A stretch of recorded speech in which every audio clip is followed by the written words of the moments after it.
Muito bem, tendo encerrado então as hipóteses de cabimento da reclamação, vamos retomar neste bloco falando sobre algumas situações de descabimento dessa ação. Hipóteses de descabimento reconhecidas tanto pela lei quanto pela jurisprudência dos tribunais superiores. Então venha comigo. A primeira hipótese de descabimento que a gente vai abordar, ela é aqui uma conjugação da súmula 734 do Supremo com o artigo 988, parágrafo 5º, inciso 1 do CPC, que trata do descabimento da reclamação quando a decisão já houver transitado em julgado. Veja, não cabe reclamação quando já houver transitado em julgado o ato judicial que se alega tenha respeitado a decisão do Supremo, mas não só nesse caso, em qualquer hipótese em que a decisão já transitou em julgado. Porque aí o cabível será o ajuizamento de reclamação, querela nullitatis, mas não a reclamação. Uma segunda hipótese de descabimento que eu destaco aqui para vocês vem lá do informativo 758 do STJ, quando ele lembra que não cabe reclamação com fundamento em inobservância de acórdão proferido em RESP em IRDR. Ora, da mesma forma que o STJ entende que não cabe reclamação contra a decisão que diz respeito a acórdão em recurso especial repetitivo, ele pelo menos mantém uma coerência e diz, olha, também não cabe reclamação se a decisão está ali contrariando um entendimento do STJ decorrente do julgamento de um RESP interposto contra um acórdão que julga IRDR. Porque no final das contas, nos dois casos, a gente está tratando de um mesmo contexto, né? O desrespeito a uma decisão do STJ em julgamento de recurso especial, seja repetitivo, seja em IRDR. Nos dois casos, são precedentes vinculantes do STJ, que ele então entende que não autoriza o ajuizamento da reclamação caso eles sejam desrespeitados. Terceira hipótese de descabimento, veja, o Supremo tem também entendimento de que não cabe a reclamação como instrumento para alcançar manifestação do Supremo em face de suposta contrariedade à súmula não vinculante. Apenas súmulas vinculantes vão autorizar o ajuizamento da reclamação. Continuamos, quarta hipótese. Aqui também o Supremo entendendo que não cabe reclamação se não há identidade entre a decisão paradigma e o ato reclamado. É essa tese que eles chamam de aderência estrita. É preciso, claro, que haja uma identidade entre aquela decisão que você está trazendo como paradigma, aquela decisão proferida pelo Supremo no julgamento de um recurso extraordinário em regime de repercussão geral, por exemplo, e aquele ato específico que você está impugnando. Eles tratam de um mesmo cenário, de um mesmo contexto fático, jurídico, então é necessária essa identidade estrita. Quinta hipótese, também o STF entende que não cabe a reclamação como sucedâneo do recurso adequado para se questionar, por exemplo, decisão denegatória de mandado de segurança. Ora, para decisão denegatória de mandado de segurança, nós temos os recursos processuais cabíveis, como o caso do recurso ordinário, né, que é o recurso previsto quando eu tiver uma decisão denegatória de mandado de segurança proveniente de um tribunal superior. Então não será possível o uso da reclamação como um sucedâneo desse recurso adequado. E por fim, sexta, que eu cataloguei aqui para vocês, uma hipótese de descabimento da reclamação proposta com a específica finalidade de corrigir eventuais equívocos na aplicação pelos tribunais do Instituto da Repercussão Geral, salvo em caso de manifesta teratologia. Percebam. Então você não vai usar a reclamação para tentar corrigir uma decisão de um tribunal de justiça, por exemplo, que aplicou uma tese de repercussão geral. Então o objetivo da reclamação não é esse, a menos que haja ali uma manifesta teratologia, essa monstruosidade, essa ilegalidade patente, né, por parte do tribunal. Aí o STF poderá conhecer da reclamação. Lembrar ainda, pessoal, que a reclamação é uma ação de caráter repressivo, não é isso? Ela não tem caráter preventivo. É necessário que aquele ato que a parte está impugnando, ele seja um ato presente. Não pode se tratar de um ato futuro ou de um ato incerto.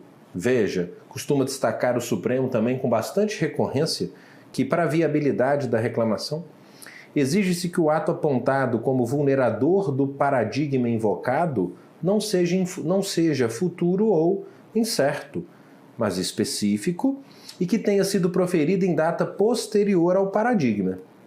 Tampouco é admissível a reclamação cujo caráter revela-se nitidamente preventivo, ou seja, ajuizado para evitar a prolação de uma decisão em um sentido previamente determinado. Então, esse destaque importante de que a reclamação, ela é uma ação de caráter repressivo e não preventivo.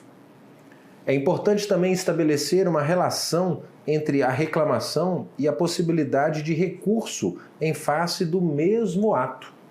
É importante destacar que é totalmente possível que a reclamação ela coexista com um recurso típico que possa eventualmente ser interposto pela parte.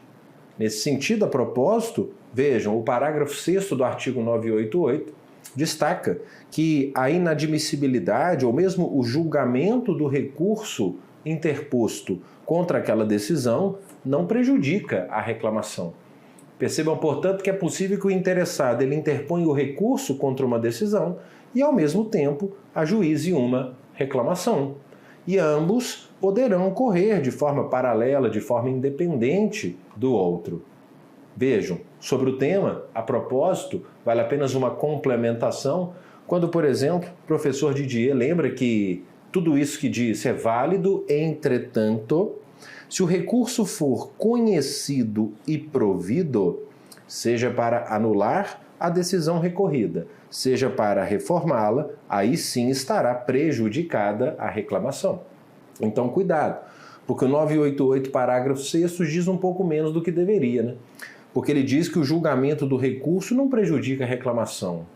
Claro, se o recurso ele não for provido ou não for conhecido, a reclamação não estará prejudicada. Mas convenhamos, se o recurso ele já alcançou a finalidade que a parte objetivava, se o recurso ao recurso foi dado provimento para cassar ou para reformar a decisão, me parece natural reconhecer que, nesse caso, a reclamação restará prejudicada. Fechou? Muito bem. Vamos agora falar um pouco sobre legitimidade ativa para a propositura da reclamação. Do próprio caput do artigo 988, a gente começa percebendo que a lei diz que a legitimidade ativa é, primeiro, do interessado. Esse termo aqui, esse conceito interessado, sem dúvida alguma, é um conceito indeterminado, né? Claro que compete à doutrina, à jurisprudência, estabelecer a extensão desse conceito. Mas, em linhas gerais, a depender da hipótese de cabimento da reclamação, a gente pode dizer que o interessado aqui será o interessado em restabelecer aquela regra de competência que foi descumprida, né? Ou aqueles sujeitos do processo em que se alega que a autoridade do tribunal foi desrespeitada, aquele interessado que entende que houve um desrespeito a um precedente vinculante, enfim, em linhas gerais, essa é a ideia acerca desse primeiro legitimado, o interessado. Também tem legitimidade ativa o Ministério Público. O Ministério Público, vejam, quando ele atua como parte, por uma razão óbvia, mas também quando ele atua como fiscal da ordem jurídica. Veja, poderá propor a reclamação nos casos em que atue como órgão agente ou como custos legis. Interessado, Ministério Público, legitimados ativos nos termos do caput do 988. E os legitimados passivos? De quem é a legitimidade passiva da reclamação? Bom, é do órgão judiciário. Aquele órgão judiciário que descumpre normas de competência, né, que desacata a autoridade de uma decisão que tenha sido anteriormente proferida, que nega força obrigatória a um precedente. Então, a ideia do legitimado passivo é necessariamente voltada ao órgão judiciário. E a competência? A quem compete processar e julgar uma reclamação? O CPC trouxe essa expansão, né, fazendo com que agora a reclamação ela seja uma ação de competência de qualquer tribunal. tribunais inferiores, de justiça, regionais federais, tribunais superiores, STF. Peça que será dirigida ao presidente, não que ele irá julgar. Por quê? Porque o julgamento da reclamação é daquele órgão que teve a competência de ser respeitada, que teve a autoridade de uma decisão de ser respeitada. Então, é dirigida ao presidente, mas que encaminhará essa ação para um desses órgãos. Tranquilo? Competência para a reclamação. Lembrar que a reclamação é uma ação que segue aquilo que alguns chamam de um procedimento sumário documental. Por quê? Porque a reclamação ela vai exigir prova documental pré-constituída, tal qual o mandado de segurança, o habeas data, o habeas corpus, aqui também. A reclamação ela exige essa prova documental pré-constituída, já tendo lembrado o Superior Tribunal de Justiça por algumas vezes, que o pedido na reclamação deve ser instruído com documentos capazes de comprovar as alegações do reclamante. Legitimidade, competência, lembrar que se trata de um procedimento sumário documental, pronto, petição distribuída e nas mãos de um relator. Esse relator, segundo o Código, tem alguns poderes, como, por exemplo, requisitar informações da autoridade a quem se imputa aquele ato, autoridade que terá 10 dias para responder. Lembra muito o mandado de segurança, da notificação da autoridade coatora? Aqui, requisição de informações a essa autoridade a quem se imputa o ato. Outro poder importantíssimo do relator é que, se necessário, ele pode determinar a suspensão do todo o processo ou apenas daquele ato que está sendo impugnado, se entender que aqui há uma possibilidade de dano irreparável. Então é uma tutela de urgência que pode ser concedida pelo relator. E como a lei não prevê que essa suspensão do ato ou do processo depende de requerimento, alguns debatem se trataria de uma tutela provisória de urgência sendo concedida de ofício. E muitos defendem que sim. Por exemplo, a professora Tereza Alvim, ela destaca que o Código de 2015 cria para a reclamação uma hipótese de decisão liminar com o objetivo de suspender o processo ou o ato impugnado de ofício. Veja que interessante. Esse artigo estabelece regra no sentido de que a suspensão do processo poderá ser ordenada pelo juiz, independentemente de pedido, desde que preenchidos os pressupostos legais. E atenção, além de suspender o ato, há entendimento de que o relator, inclusive, ele pode conceder uma tutela satisfativa, tá bom? Em favor da parte, não só suspender, mas também conceder uma tutela satisfativa, garantindo àquela parte a eficácia daquela decisão do tribunal que de alguma forma foi desrespeitada. Veja, nesse sentido, o enunciado 64 do CJF, que destaca que, ao despachar a reclamação, deferida a suspensão do ato impugnado, o relator pode conceder tutela provisória satisfativa, correspondente à decisão originária, cuja autoridade foi violada. Então, seria uma espécie aqui de um efeito ativo, que é possível que seja concedido pelo relator. E por fim, o relator também ele tem como poder determinar a citação do beneficiário da decisão, que, atenção, poderá contestar o pedido em 15 dias. Então nós temos na reclamação, o que deixa ainda mais clara a sua natureza jurídica de ação, citação da parte interessada e apresentação de contestação propriamente, tudo no prazo de 15 dias. Mas cuidado, porque além da contestação pelo beneficiário do ato, a lei também prevê a possibilidade de impugnação por terceiro. Qualquer interessado, prevê a lei, ela pode impugnar esse pedido do reclamante. Algum terceiro, que de alguma forma possa ser atingido pela decisão. E depois disso, caminhando para o julgamento, a gente também tem, assim tal como lá no mandado de segurança, no habeas corpus, vejam, a gente tem aqui a participação do Ministério Público como fiscal da ordem jurídica. Então o MP, se ele não atua como parte, ele atuará como fiscal da ordem jurídica. E depois de todo esse procedimento, um procedimento, repito, sumário, documental, que não vai admitir instrução probatória, então todas as provas já devem ter sido carreadas aos autos pelas partes, documentalmente, a gente então tem o acórdão, a gente tem a decisão. E eu queria trabalhar com vocês quais são as consequências no caso de acolhimento da reclamação. Qual é a consequência quando o acórdão acolhe e julga procedente o pedido da reclamação? Depende, né? Vamos dividir. Em caso de reclamação por usurpação da competência, o que o tribunal vai fazer é avocar aquele processo de competência originária ou então a ordem de remessa dos autos de um recurso, né, que foi inadmitido pela instância de origem. Essa será a consequência. Agora, se trata de reclamação em caso de desacato à autoridade de uma determinada decisão, aí o tribunal vai adotar as providências que considere adequadas, que considere aptas, né, para viabilizar o resguardo da autoridade daquela decisão que eventualmente foi desacatada. Se, por outro lado, se trata de uma reclamação para hipóteses de não aplicação ou de aplicação indevida de um precedente vinculante, aí o tribunal vai cassar a decisão, né, determinando o retorno dos autos para que outra seja proferida de acordo, em consonância com o entendimento daquele precedente. E esse acórdão a que estamos nos referindo, será que ele vai condenar o vencido em honorários advocatícios? Essa é uma boa discussão.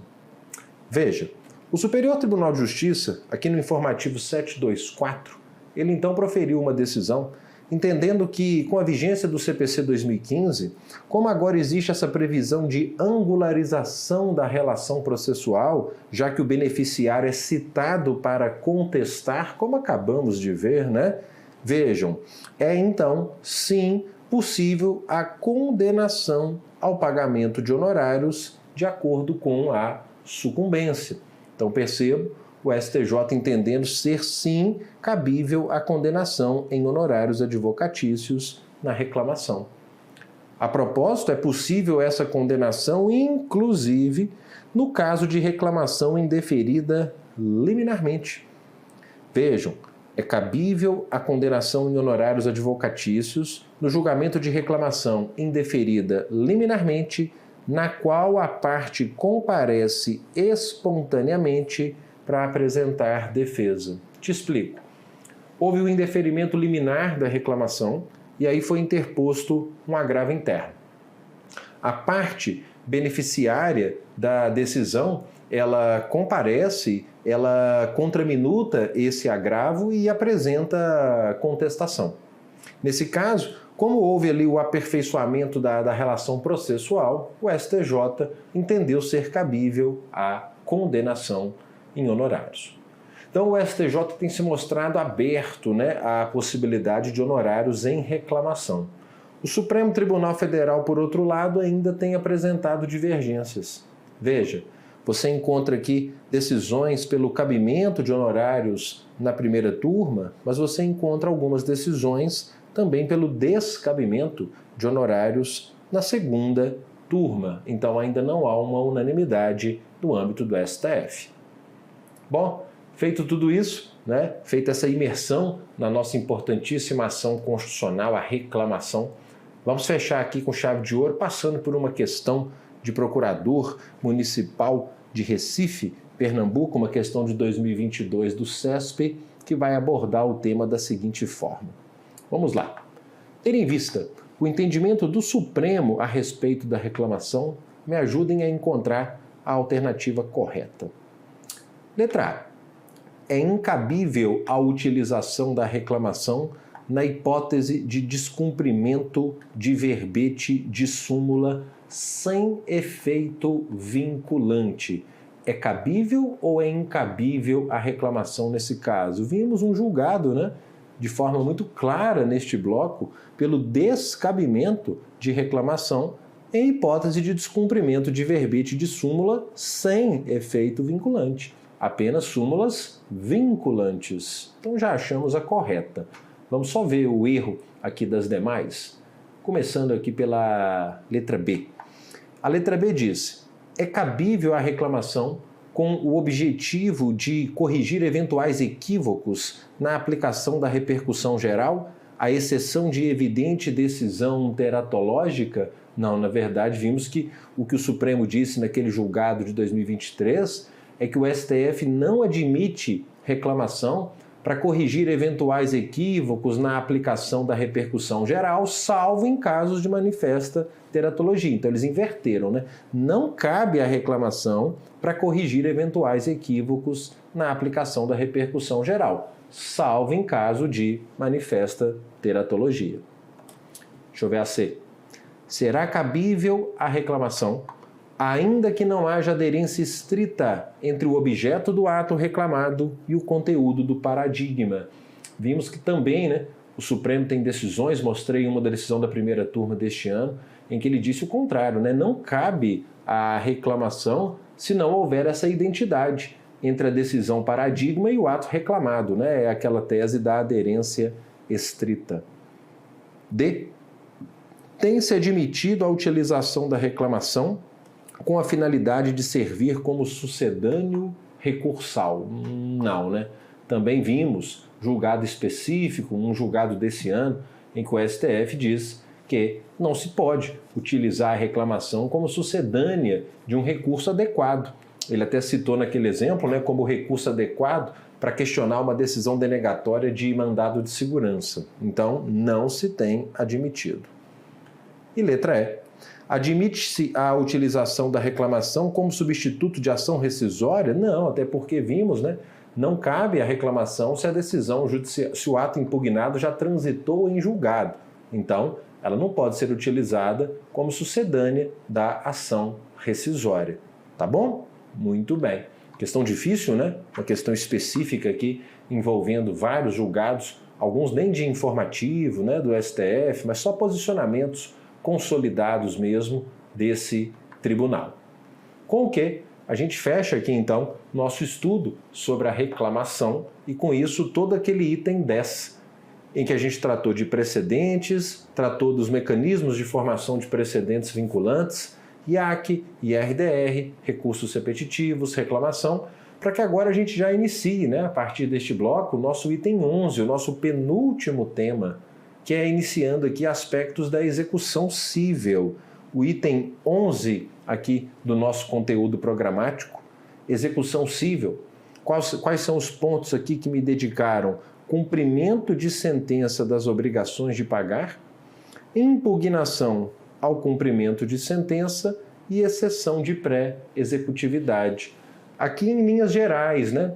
Sem conexão por hora com a Fazenda Pública, porque o item 12 é integralmente dedicado à questão envolvendo a execução contra a Fazenda. Mas vamos primeiro trabalhar de forma geral alguns aspectos da execução cível, pensando aqui na execução cível clássica, a execução cível padrão. Principalmente dos artigos 523 em diante do CPC, em que a gente vai tratar do cumprimento de sentença das obrigações de pagar quantia certa, a defesa do executado, tanto a defesa típica quanto a defesa atípica, com muita coisa importante para a gente analisar. Vamos nessa? Então vamos começar partindo de um pressuposto que a parte está diante de um título executivo judicial, uma sentença transitada em julgado, e vai partir para o cumprimento dessa sentença, o cumprimento definitivo dessa sentença, pautando-se no que dispõem os artigos 523 e seguintes. Primeiramente, é importante lembrar que o artigo 523 começa lembrando que no caso de condenação em quantia certa ou já fixada em liquidação, assim como na execução de parcela incontroversa, como naqueles casos de julgamento antecipado do mérito, julgamento antecipado de parte do mérito, veja, far-se-á a execução a requerimento do exequente. Então, o primeiro ponto aqui importante é lembrar que o cumprimento de sentença da obrigação de pagar depende de requerimento do exequente. Não se inicia de ofício a execução cível aqui nesse particular.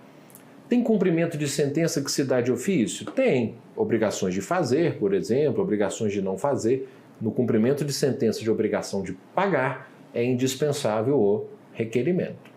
Então, a parte faz o requerimento, deflagra o cumprimento de sentença para que o executado seja intimado para pagar o débito em 15 dias, acrescido de custas. Então, é assim que se faz uma intimação, como muitos vão se lembrar, que, via de regra, é na pessoa do advogado, para o pagamento dentro do prazo de 15 dias.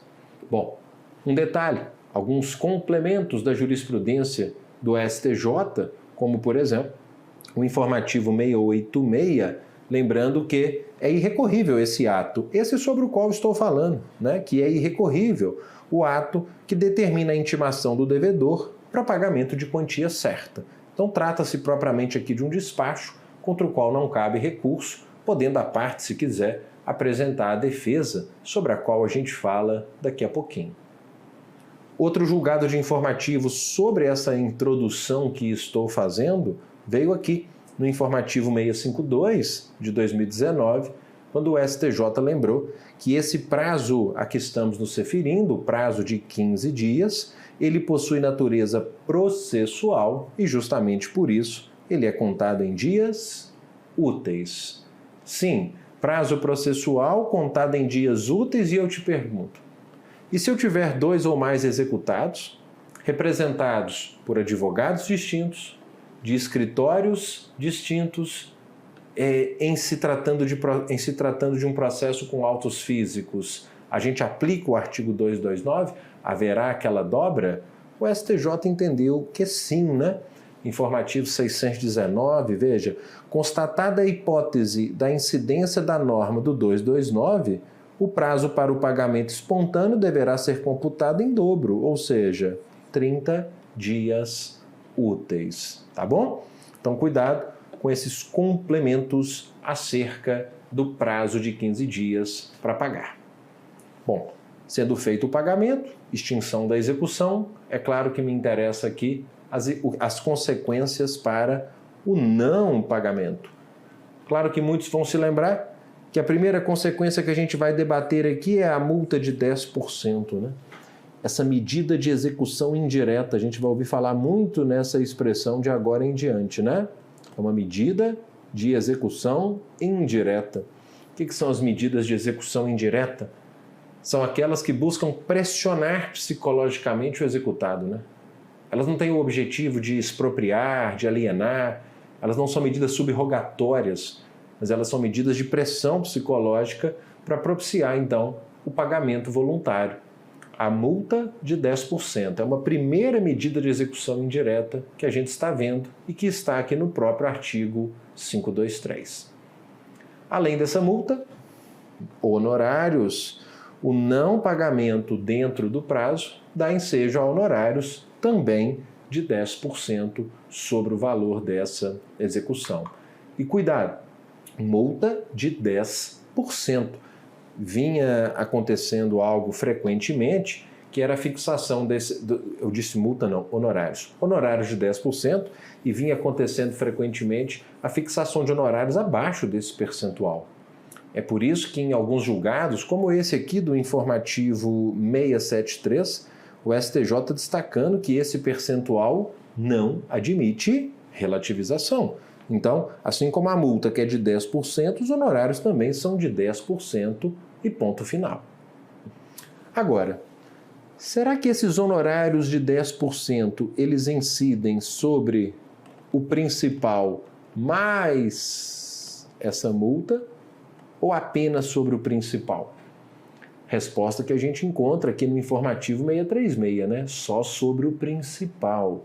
Veja, a multa de 10% não integra a base de cálculo dos honorários. Então, multa de 10% sobre o principal e honorários de 10% sobre o principal, sem a multa. E uma última pergunta sobre essa questão envolvendo os honorários. E se tratar de uma execução que compreende parcelas vencidas, ou há um débito vencido e parcelas vincendas, os honorários eles incidirão só sobre os valores vencidos ou também sobre algum percentual, sobre alguma parcela dos valores vincendos, só sobre o débito vencido. Veja, informativo 665, no cálculo dos honorários que estamos aqui estudando, não devem ser incluídas as parcelas vincendas. Então, os honorários incidirão apenas sobre os valores já vencidos. Muito bem, essa é só uma introdução sobre muito que temos ainda que debater sobre a execução civil e a gente dá continuidade. Seguindo pelo cumprimento de sentença das obrigações de pagar, nós discutíamos as consequências pelo não pagamento voluntário dentro do prazo de 15 dias. A primeira, a multa de 10%, a segunda, os honorários de 10%, e aí a gente fez alguns aprofundamentos com base na jurisprudência do STJ. Uma terceira consequência prevista em lei para o não pagamento dentro do prazo é o protesto da decisão judicial. Vejam, o artigo 517 do CPC vai nos lembrar que a decisão judicial transitada em julgado poderá ser levada a protesto nos termos da lei depois de transcorrido esse prazo, incumbindo ao exequente apresentar uma certidão de teor da decisão. Estamos aqui diante de mais uma medida de execução indireta, em que o Código tenta estabelecer essa pressão psicológica sobre o executado para que ele possa cumprir a sua obrigação. E não só o protesto da decisão, temos também aqui uma quarta consequência, que é a possibilidade de negativação do nome do executado. Essa possibilidade que tem previsão lá no artigo 782, parágrafo 3º, que claramente diz que a requerimento da parte, não pode ser de ofício, a requerimento da parte, o juiz pode determinar a inclusão do nome do executado em cadastros de inadimplentes. Então, aqui também mais uma medida de execução indireta. Vejam como que para tentar combater a ideia de inefetividade da execução, o legislador ele vem estabelecendo, além, é claro, de medidas de execução direta, medidas subrogatórias, como a penhora, a avaliação, a expropriação de bens, também medidas de execução indireta, pressão, multa se não pagar, protesto da decisão judicial se não pagar, possibilidade de negativação do nome do executado caso não pague. Então aqui mais uma medida de execução indireta. E sobre essa medida em especial, a inclusão do nome do executado em cadastros de inadimplentes, o STJ tem se dedicado aqui a ele e proferido algumas decisões importantes, pelo menos 4 decisões bem importantes de informativos de jurisprudência que eu destaquei para vocês. Quais sejam? Primeira, essa aqui do informativo 682, em que ele lembra que esse requerimento sobre o qual estamos falando, ele não pode ser indeferido sob o fundamento de que as exequentes possuem meios técnicos e a expertise necessária para promover por si mesmas a inscrição direta junto aos órgãos de proteção ao crédito. Então o juiz não pode se eximir de determinar essa inclusão sob esse argumento. Ah, mas os exequentes têm condições de fazê-lo por si próprios. Não, isso não é fundamento para o indeferimento. Segundo o julgado, está aqui no informativo 664, em que o STJ destaca que esse requerimento ele não depende da comprovação de prévia recusa administrativa das entidades mantenedoras do respectivo cadastro. Então eu não preciso primeiro tentar administrativamente fazer essa inclusão para só depois requerer isso ao juízo, certo? Muito bem. Terceira decisão aqui do informativo 686, em que o STJ destacou que esse artigo é aplicável às execuções fiscais. Vejam, importante julgado, hein? Devendo o magistrado deferir o requerimento de inclusão do nome do executado em cadastros de inadimplentes, preferencialmente pelo sistema Serasa-Jude, e vejam, independentemente do esgotamento prévio de outras medidas executivas, a menos que ele vislumbre ali algum tipo de dúvida razoável acerca da existência do direito. E não para por aí. Continua comigo, veja, informativo 721. O STJ entendendo que, se houver uma garantia apenas parcial do débito, o juiz ainda assim pode determinar a inscrição do nome do executado em cadastros de inadimplentes. Então, um tema aí sobre o qual o STJ vem se debruçando e proferindo alguns julgados importantes de informativo, muitos deles já cobrados em provas anteriores. Fique aí no seu radar com essas decisões. Então veja, não pagamento em 15 dias, multa, honorários, protesto da decisão judicial, inclusão do nome do executado em cadastros de inadimplentes. O que mais?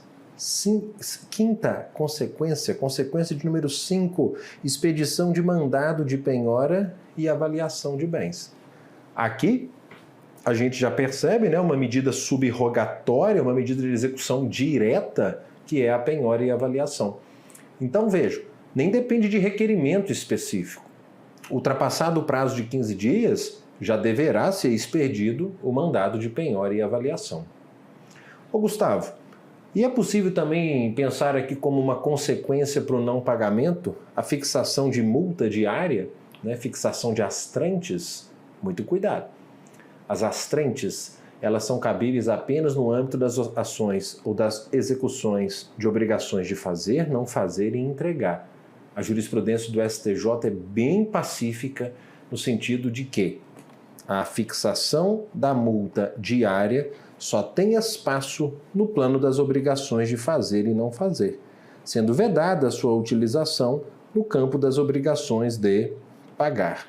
Informativo, edição especial número 8. Eu faria só uma observação com relação a esse julgado, porque a doutrina reconhece de uma forma tranquila que as astrentes, elas também são aplicáveis às obrigações de entregar, tá? O STJ acabou limitando aqui só para fazer e não fazer, mas tem se entendido também ser possível a aplicação de astrentes no campo das obrigações de entregar. Veja, vou repetir, multa de 10%, honorários de 10%, protesto da decisão judicial, inclusão do nome do executado em cadastros de inadimplentes. O que mais? Quinta, expedição de mandado de penhora e avaliação. Essa letra F a gente escanteou, as trentes não cabem aqui. E tudo isso, pessoal, para fechar, letra H, sem prejuízo da adoção de outras medidas executivas indiretas, só que as medidas executivas indiretas atípicas, com base no artigo 139, inciso 4. Esse tema da moda, né? O 139, inciso 4, que lembra que incumbe ao juiz determinar todas as medidas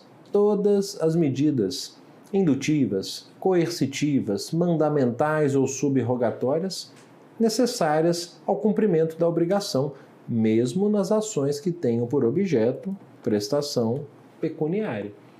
Vejam, então aqui mais uma vez o Código, né, demonstrando essa preocupação com a efetividade da execução, tendo como pano de fundo esse direito fundamental a uma tutela executiva eficiente, que a gente pode extrair do próprio artigo 5º, inciso 35 da Constituição, sob a ótica do chamado acesso à ordem jurídica justa. Cada vez mais o Código preocupado em implementar uma execução mais efetiva, né? E então estabelece aqui, nesse artigo 139, inciso 4, uma cláusula geral de atipicidade de medidas executivas, dando ao juízo a possibilidade de, além de todas as medidas típicas previstas em lei, adotar também medidas executivas indiretas atípicas, medidas de pressão psicológica atípicas, como você tem visto aí com frequência, apreensão de passaporte, carteira de motorista, cartão de crédito. E essa preocupação a propósito, né, de buscar trazer uma efetividade a esse direito fundamental ao crédito, né, o direito fundamental do credor a uma tutela executiva eficiente, essa ideia fica muito clara, por exemplo, veja, pela análise desse julgado do STJ, em que ele destaca que a adoção dessas medidas, ela se apresenta como um instrumento importante para viabilizar a satisfação da obrigação exequenda, homenageando o princípio do resultado na execução. Exteriorizada agora de forma mais evidente e inquestionavelmente alargada pelo CPC vigente, porque alcança inclusive as obrigações de pagar quantia certa. Só que a grande questão que a gente tem percebido em torno desse tema diz respeito aos limites para o uso dessas medidas, né? Tendo em vista que começou-se a notar um certo abuso nas práticas, né, dessas medidas executivas indiretas, gerando ali, né, uma aparente colisão de certos direitos fundamentais. Porque se de um lado, sim, é verdade, você tem aqui o direito fundamental à tutela executiva eficiente, né?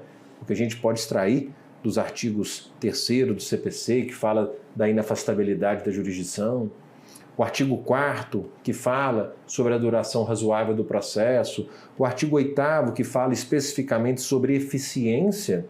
Por outro lado, você tem alguns dispositivos, né, que asseguram ao devedor, ao executado, certos direitos, né? Como, por exemplo, no artigo 8º, fala-se em proporcionalidade, dignidade da pessoa humana, razoabilidade. A própria ideia do princípio da menor onerosidade que a gente encontra no artigo 805. Então, de alguns anos para cá, vem havendo essa discussão muito frequente acerca dos limites para o uso dessas medidas executivas indiretas atípicas. E de alguns anos para cá, os tribunais começaram a se movimentar, especialmente o STF e o STJ, e o Superior Tribunal de Justiça, ele vem mantendo um posicionamento de alguns anos para cá, no sentido de que sim, é possível a utilização dessas medidas executivas atípicas, mas respeitados alguns parâmetros. Quais sejam? Veja comigo aqui nesse julgado, em que ele destaca que a adoção desses meios executivos atípicos, ela é cabível desde que,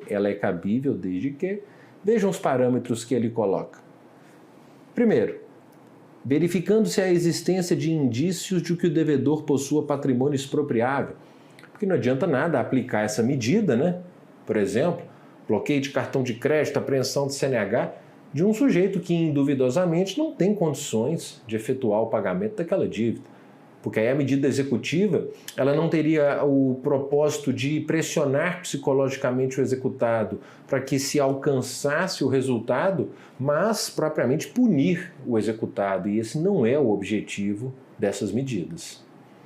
Além disso, que elas sejam adotadas de modo subsidiário. Já se buscou antes a aplicação de medidas típicas, protesto da decisão, inclusão do nome do executado em cadastro de inadimplentes, então a subsidiariedade também é um norte que vem sendo exigido pelo STJ. Terceiro, que a decisão seja fundamentada às hipóteses ou às especificidades da hipótese concreta. Claro, aqui é chover no molhado, a fundamentação é uma linha geral aqui para qualquer decisão, assim como também o contraditório substancial. Então é preciso ouvir a parte, dar a ela o poder de influência, inclusive, evitando decisão surpresa acerca do tema. E, por fim, respeito ao postulado da proporcionalidade. Você não vai permitir, por exemplo, a retenção de uma carteira de motorista de alguém que trabalha com transporte, enfim. Claro, a proporcionalidade, um conceito aí de tessitura mais aberta que vai ter que ser preenchido em cada caso concreto. E o capítulo final, pelo menos até o momento dessa história, né, foi a decisão do Supremo de 2023, em que ele se debruçou sobre a questão acerca de sua constitucionalidade, né, e ele entendeu que sim, essas medidas são constitucionais, desde que se respeitem direitos básicos do executado. Julgado que você não pode deixar aí de fora dos seus estudos, veja, publicado aqui no Informativo 1082, o Supremo entendendo, portanto, que são constitucionais essas medidas destinadas a assegurar a efetivação dos julgados, desde que respeitados os direitos fundamentais da pessoa humana e observados os valores especificados no ordenamento, em especial a proporcionalidade e a razoabilidade. Importantíssima essa nossa decisão. Bom, e além dessas decisões, vamos dizer assim, centrais sobre o tema, sobre cabimento, descabimento, algumas outras decisões que eu vou chamar de periféricas também foram proferidas pelo STJ em vários julgados de informativos de jurisprudência que eu queria destacar para vocês, em que ele vem colocando ali situações de cabimento, descabimento, também trazendo ali algumas parametrizações para o uso dessas medidas. Então eu quero chamar a atenção de vocês com relação a isso. Por exemplo, começando aqui pelo informativo 695, o STJ dizendo que são cabíveis medidas executivas atípicas de cunho não patrimonial em sede de improbidade administrativa. Então, importante julgado, autorizando o uso dessas medidas nas ações de improbidade. Uma outra decisão diz respeito à existência ou não de um tempo pré-determinado para a duração dessas medidas. E aqui no informativo 749 ele entendeu que não há tempo pré-estabelecido fixamente para a duração dessas medidas, que deverão perdurar por tempo suficiente para dobrar a renitência do devedor. Outro importantíssimo julgado é esse aqui do informativo 654, que entendeu que em execução fiscal não cabem essas medidas atípicas, aflitivas, pessoais, como suspensão de passaporte e de licença para dirigir. Veja, agora há pouco nós dissemos que o STJ entendeu ser adequado o uso de inscrição do nome do executado em cadastros de inadimplentes no âmbito da execução fiscal. Mas essa é uma medida típica, prevista no 782, parágrafo 3º. O que ele está dizendo aqui é que não cabem as medidas atípicas, já que ele entendeu nesse julgado que o Estado ele já está numa posição privilegiada como credor. Ele conta com varas próprias, com corpo de procuradores, com a lei de execução fiscal, que inclusive exige garantia do juízo para apresentação de defesa, afastando nesse contexto a possibilidade, então, de aplicação dessas medidas.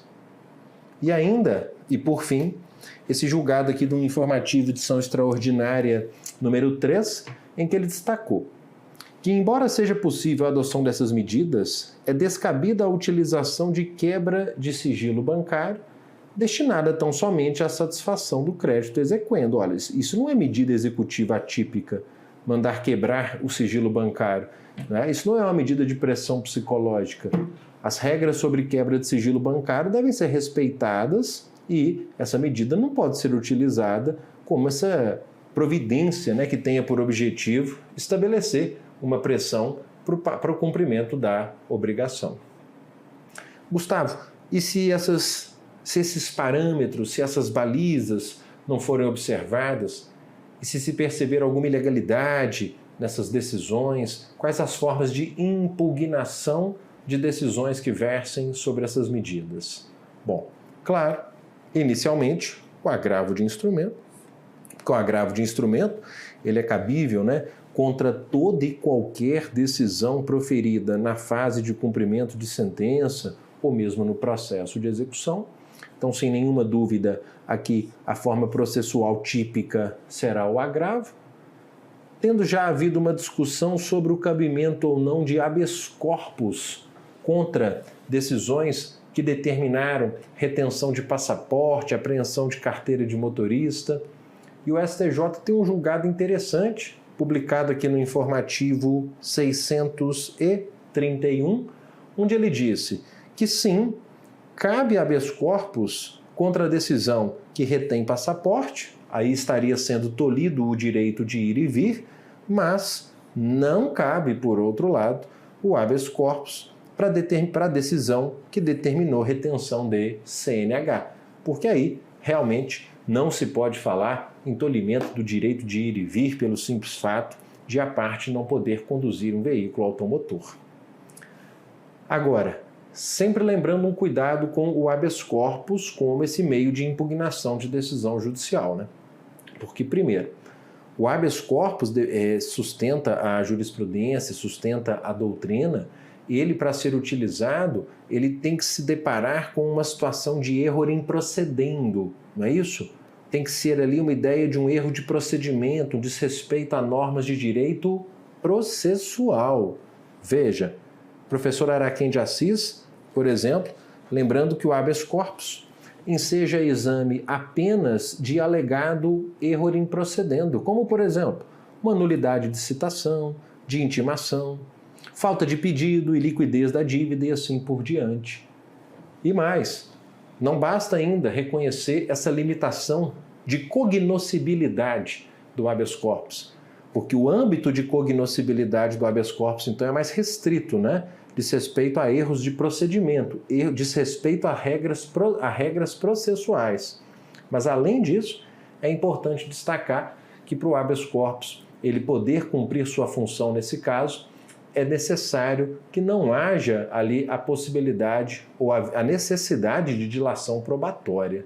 Veja, nesse sentido, a teor da jurisprudência do STJ, na via estreita do habeas corpus, que não admite dilação probatória, o constrangimento deve ser comprovado de plano, devendo o interessado demonstrar de maneira inequívoca, por meio de documentos, o que no caso aqui não ocorreu. Então, o habeas corpus tem toda essa restrição cognitiva e também probatória. Com o que a gente fecha esse raciocínio. Para fechar esse raciocínio e passar a pensar agora um pouco acerca da defesa do devedor, a defesa do executado aqui no cumprimento de sentença.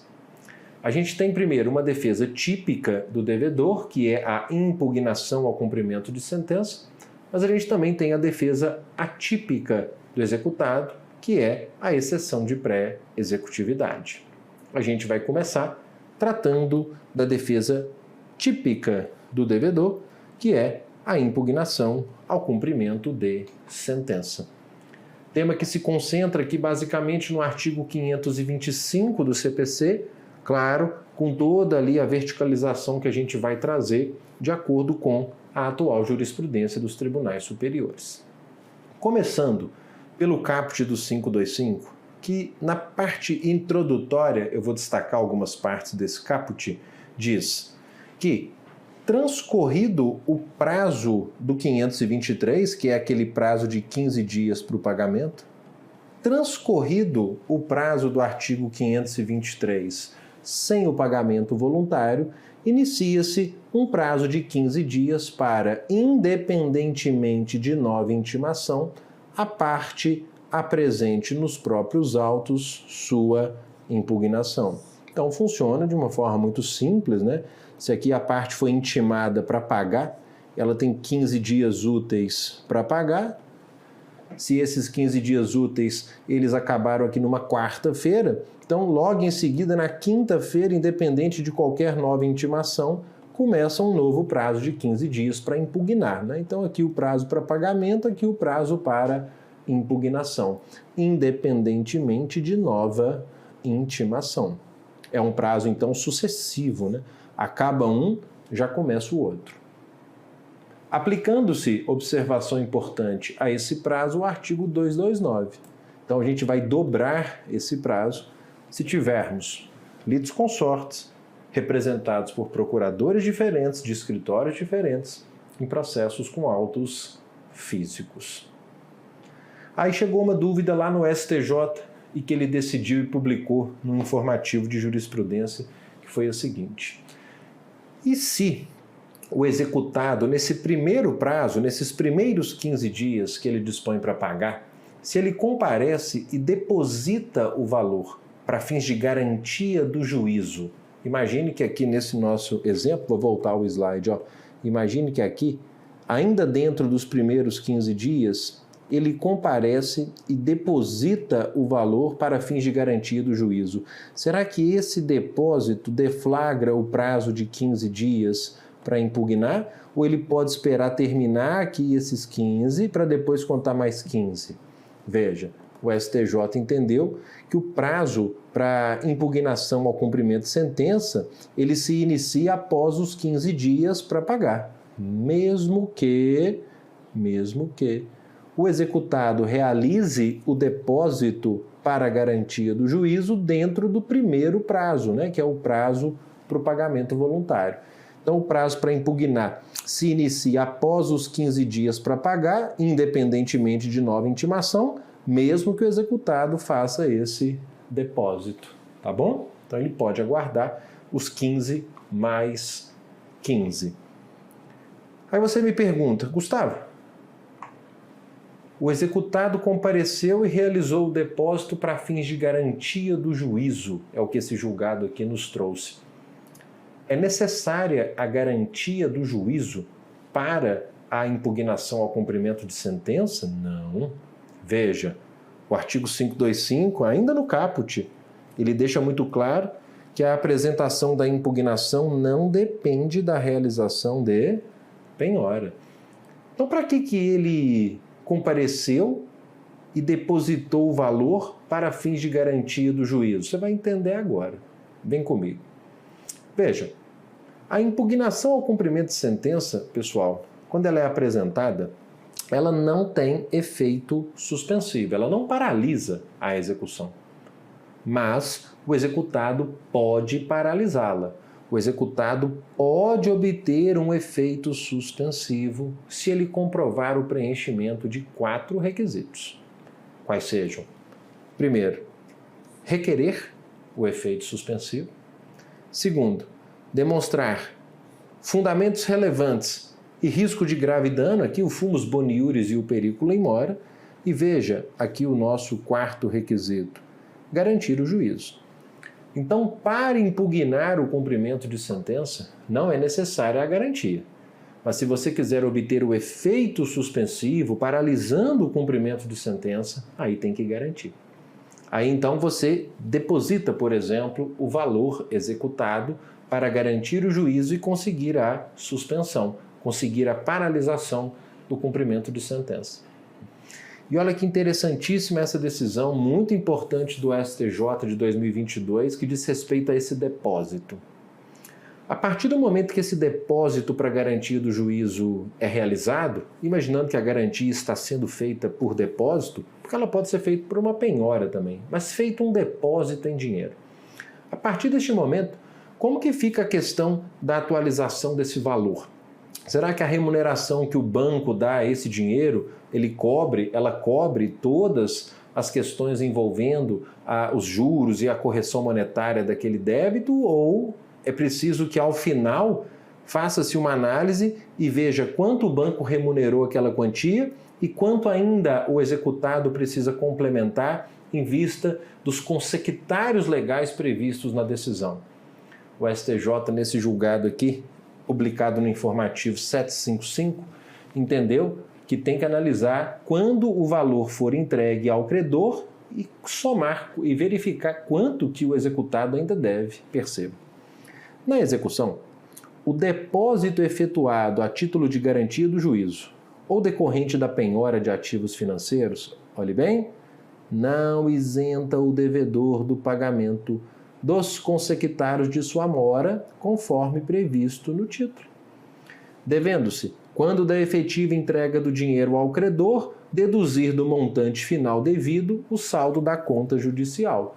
Ou seja, esse executado, ele então, quando faz o depósito para garantir o juízo ou tem penhorado uma quantia para fins de garantia do juízo, ele sabe que esse valor está em conta remunerada, mas a remuneração do banco não é suficiente. Eu tenho que analisar quais são os consectários legais que estão previstos na decisão, juros, correção, e ao final fazer uma análise. O valor era de 100, o banco remunerou, agora está em 102. Mas, de acordo com o título executivo, naquele momento, no momento de pagar ao credor, o valor é de 105. Então, o executado tem que complementar com esses 3.000. Então, a responsabilidade ela não é integralmente da instituição depositária. Fechou? Eu volto com vocês para a gente tratar no próximo bloco de mais execução. Até já!